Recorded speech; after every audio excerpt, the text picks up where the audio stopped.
नमस्कार, मैं हूं सुनील बॉबी और आप इस समय देख रहे हैं अपना खास कार्यक्रम बिहार समाचार, जहां बातें करते हैं बिहार की खबरें होती है बिहार की खबरों के साथ साथ देश दुनिया में क्या कुछ हो रहा है तमाम खबरों से आपको कराते हैं अपडेट। तो आइए जानते हैं बिहार की पहली बड़ी खबर। अब बिहार में घर बैठे मिलेगा जमीन का नक्शा। मिसाल कायम किया गया है कि बिहार पहला राज्य जहां गांव कस्बों का नक्शा ऑनलाइन आवेदन कर मंगाया जा सकता है। आपको बता दे चले कि राज्य के लोगों को अब घर बैठे जमीन का नक्शा मिलेगा। गांव और कस्बों का नक्शा ऑनलाइन मंगाने की व्यवस्था लागू करने वाला बिहार देश का पहला राज्य बन गया है। भूमि विवाद सुलझाने में इसके सही नक्शे की अहमियत को देखते हुए डिजिटल नक्शा उपलब्ध कराने के लिए डोर स्टेप डिलीवरी की जाएगी। इस प्रक्रिया की शुरुआत बीते दिन शास्त्री नगर स्थित राजस्व यानी सर्वे प्रशिक्षण संस्थान परिषद में आयोजित कार्यक्रम में हुई। लोग बिहार सर्वेक्षण कार्यालय गुलजार बाग में उपलब्ध कुल 1,35,865 नक्शों को ऑनलाइन आवेदन कर मंगा सकते हैं। इसमें सबसे अधिक 73,086 नक्शे कैडेस्टर सर्वे से संबंधित है। तो इस तरह से बिहार को एक और मुकाम हासिल हुआ, मिसाइल कायम किया है। आपको बताते चले कि दरभंगा एम्स के लिए मिली 81 एकड़ जमीन। इधर डीएमसीएच प्रशासन ने सौंपे जमीन के कागजात। एम्स कार्यपालक निदेशक ने पेपर पर किया हस्ताक्षर। दरभंगा में बनने वाले एम्स के पहली चरण की 81.09 एकड़ जमीन सौंप दी गई है। बीते दिन को डीएमसीएच के प्राचार्य डॉक्टर कृपानाथ मिश्र और अधीक्षक डॉक्टर हरिशंकर मिश्रा ने एम्स के कार्यपालक निदेशक डॉक्टर माधवानंद कार को 81.09 एकड़ 9 डिसमिल 650 वर्ग की भूमि का हस्तांतरित कर दिया है। इधर ईडब्ल्यूएस आरक्षण के मामले पर सुनवाई अब 13 से। आपको बता दें कि 40 याचिकाओं पर सुनवाई से पहले होगी बैठक। और इधर भूमि निबंधन के लिए विशेष बस चलेगी। 19 सितंबर से लागू। पहले माह फ्री मिलेगी यह सेवा। दोनों पक्ष मिलाकर औसत 6 लोगों को रखा गया है। आपको बताते चले कि जमीन मकान की रजिस्ट्री कराने वालों को अब राज्य सरकार अपनी बसों में बिठाकर निबंधन कार्यालय तक लाएगी। राज्य के सभी निबंधन कार्यालयों के लिए 19 सितंबर से यह सुविधा शुरू कर दी जाएगी। इसे रजिस्ट्री शटल सेवा का नाम दिया गया है। आपको बताते चले कि मद्य निषेध उत्पाद एवं निबंधन विभाग के आयुक्त की कार्तिकेय धनजी ने कहा है कि रजिस्ट्री शटल सेवा की तहत निबंधन कार्यालयों के आसपास के प्रखंडों से मिनी बस सेवा उपलब्ध कराई जाएगी। पहले माह ट्रायल के तौर पर बस सेवा बिल्कुल मुफ्त होगी। आगे क्या व्यवस्था होगी इस पर बाद में निर्णय लिया जाएगा। इधर चेहल्लुम का अवकाश अब 18 सितंबर को।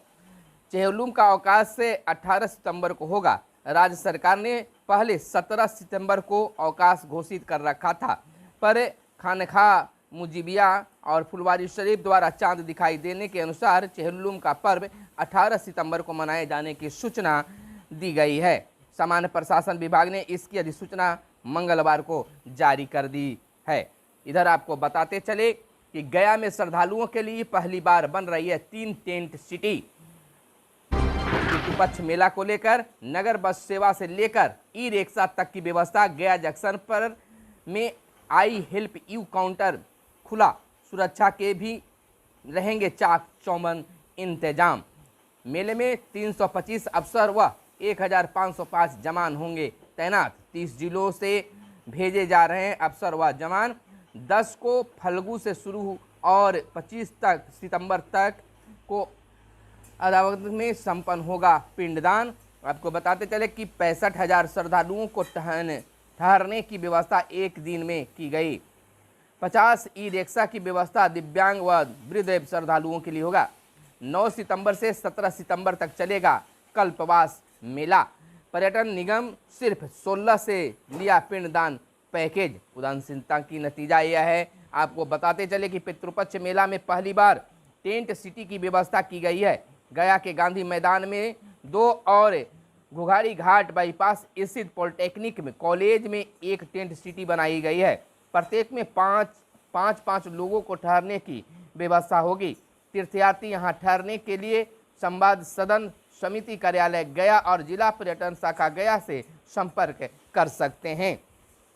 इधर आपको बता दें कि भाजपा की कठपुतली बन गए थे आरसीपी। बिहार के मुख्यमंत्री नीतीश कुमार का यह बड़ा बयान आया है। भाजपा से मिलकर जदयू को नुकसान पहुंचाने में लगे थे आरसीपी। उनको पार्टी से मुक्त कर दिया गया है। उनके बोलने का कोई मतलब अब नहीं है। आपको बताते चले कि मुख्यमंत्री नीतीश कुमार ने कहा है कि आरसीपी भाजपा की कठपुतली बन गए थे। भाजपा से मिलकर जदयू को नुकसान पहुंचाने में वे लगे हुए थे। हमने उन्हें राजनीति में लाया, अपनी जगह पार्टी का राष्ट्रीय अध्यक्ष बनाया, पर वो पूरा का पूरा भाजपा के हाथ में चले गए थे। आरसीपी का नाम लिए बगैर मुख्यमंत्री उन पर जमकर हमला बोला। मुख्यमंत्री ने मंगलवार को दिल्ली में पत्रकारों के सवालों का जवाब दे रहे थे। मुख्यमंत्री ने सवालिया लहजे में कहा कि आरसीपी को कौन लाया राजनीति में, वे IAS थे, उन्हें मैं अपनी निजी सचिव बनाया, फिर उन्हें राजनीतिक में लाया, अब उनको पार्टी से बिल्कुल मुक्त कर दिया गया है। इधर आपको बताते चले कि जिलों में अभियोजन कोषांग बनेगा। एडीजी मुख्यालय JS से गंगवार ने प्रत्येक जिले में अभियोजन कार्य के लिए इंस्पेक्टर रैंक के अफसर के नेतृत्व में कोषांग बनाने का निर्देश दिया है और दरोगा SP के सामने भरेंगे चरित्र सत्यापन फार्म। अब दुष्कर्म के दोषियों को सजा माफी पर जवाब दे भाजपा। जदयू ने पूछा है। जदयू के प्रदेश मुख्य प्रवक्ता नीरज कुमार ने आरोप लगाया कि भाजपा और उनकी सरकार द्वारा संवैधानिक संस्थानों का अपमान किया जा रहा है। गुजरात के बिल्किस बानो दुष्कर्म कांड में दोषियों की सजा माफी पर उन्होंने सवाल खड़ा किया। इधर बिहार में कांग्रेस की पदयात्रा कल से। बिहार में बाढ़ सुखाड़ नीतीश राजनीतिक पर्यटन पर मोदी का कहना है। पूर्व उप मुख्यमंत्री सुशील मोदी ने आरोप लगाया है कि अब बिहार बाढ़ और सूखे की दोहरी मार झेल रहा है।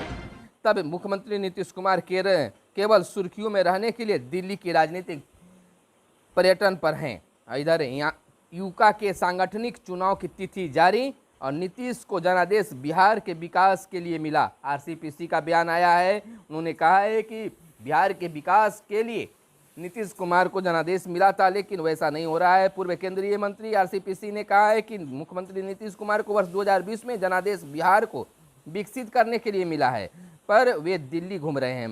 बीते दिन को दिल्ली प्रवास से लौटने के बाद आरसीपी पटना एयरपोर्ट पर पत्रकारों से बात कर रहे थे।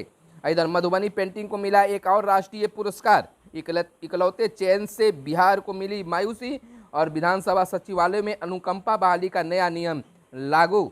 आपको बता दें कि बिहार विधानसभा सचिवालय ने सेवा काल में मृत महादलित सरकारी सेवकों के आश्रितों को अनुकंपा के आधार पर नियुक्ति के मामले में निर्धारित न्यूनतम शैक्षणिक योग्यता 8वीं वर्ग उत्तीर्ण की बाध्यता को समाप्त कर दिया है। ऐसी श्रेणी के अभ्यर्थियों के लिए सिर्फ साक्षर होना आवश्यक होगा। इधर हम आपको बता दें कि 6 शीर्ष विपक्षी नेताओं से मिले नीतीश कुमार, कहा हम साथ हैं। इधर 8 सितंबर को राष्ट्रपति व उपराष्ट्रपति से मिलेंगे नीतीश कुमार। 90 मिनट बातचीत हुई। नीतीश कुमार ने दिल्ली के मुख्यमंत्री अरविंद केजरीवाल से मुलाकात की। दोनों मुख्यमंत्रियों के बीच करीब 90 मिनट तक बातचीत हुई है।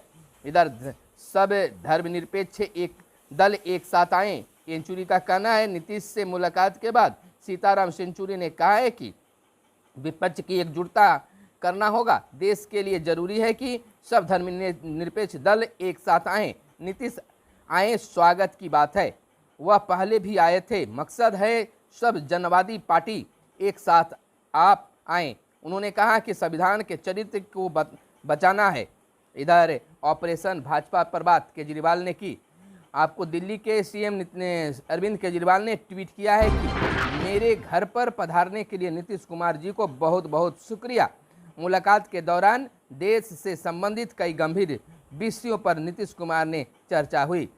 इनमें शिक्षा, स्वास्थ्य, ऑपरेशन भाजपा और इन लोगों द्वारा खुलेआम विधायक की खरीद फरोख्त करके जनता द्वारा चुनी सरकारों को गिराना आदि भी शामिल बातचीत में रहा है। इधर हाई कोर्ट की दखल पर निगम कर्मियों की हड़ताल हुआ खत्म और दुस्साहस। छपरा में पुलिस की वर्दी में आभूषण कारोबारी से 60 लाख लूटे और संदिग्ध आचरण वाले पुलिसकर्मी फील्ड से हटाए जाएंगे। पहली स्वदेशी नेजल वैक्सीन के आपात इस्तेमाल की मंजूरी। और इधर दवा प्लास्टिक से हीरा बनाया, फेफड़ों के संक्रमण से बचाएगी नई तकनीक और भारत को नए मुकाम पर पहुंचाएगा। इसरो का मिशन अगले माह से बंद हो जाएगा। नेबरहुड पिक्चर सुविधा फोन खरीदने में मदद करेगा। गूगल क्रोम आज लॉन्च हो सकता है एप्पल का एयरपोर्ट प्रो 2। और इधर हम आपको बताते चले कि भारत में दुनिया की 1% ही गाड़ियां, मगर हादसों में मौत 11%।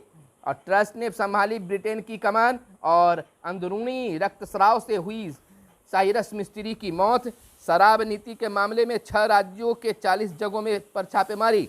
राहुल भारत छोड़ो यात्रा आज से शुरू की और आतंकियों के ठिकानों पर ताबड़तोड़ छापे।